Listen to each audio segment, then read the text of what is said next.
morning, everybody. How are you? Colleen Aynn here, and we are talking about emotions. How can we use our emotions to help us create the life that we want? Especially negative ones. What's up with that? Like, isn't it better for me to just be positive all the time? Well, yes, we talked a little bit last week about attitude versus emotions and feelings and how that's different, right? Your attitude, you get to pick. You choose your attitude. Your feelings, you don't get to pick them. You can change your mind once they come in, but the feeling's gonna come in. You're gonna acknowledge it and go, do I wanna stay here?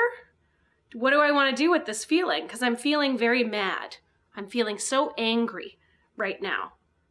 Okay, so let's just break it down. Let's just say I'm feeling very mad. What's the first thing that I do? I need a break. Okay, so I'll say to my daughter, listen, mommy's really mad. I need a break right now.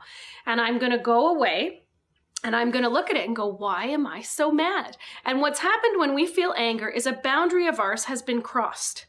Okay? We are not okay with what's going on in the world around us for whatever reason.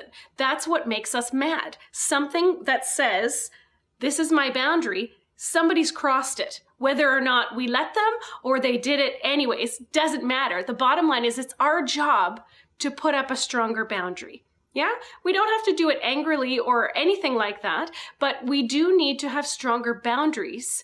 And that's why anger is a blessing in our life, because it shows us, hey, we got a weak boundary over here. Time to build up, a little bit more strength, a little bit more structure in this area. And so in this way, you can actually be quite happy when anger comes into your life, because you're like, oh, I got a weak border, over here. I got to put up some boundaries so that people know where I stand, so that I know where I stand, so that I feel good about my life and I don't feel like people are always hurting me, crossing my boundaries. I actually feel like, yep, someone comes up here and I can say no, right? I can say I'm not okay with that without having to even be mad. But the thing is, anger is what shows us that we're not there yet. Anger comes in and you're like, okay. And don't get me wrong, it can feel very big, right? And so often what we do with anger is shove it away or explode. Neither of these are the two ends of the spectrum. We got to bring it in. Okay, why? Why do I feel angry? What's going on? Once you figure that out, you now know what change you need to make. And that's what's important.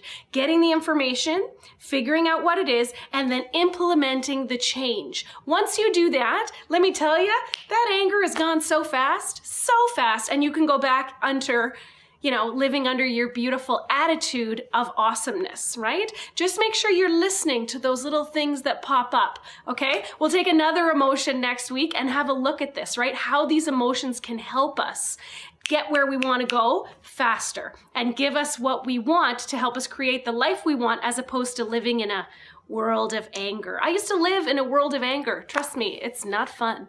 But I realized my boundaries were getting crossed all the time and I wasn't doing anything about it.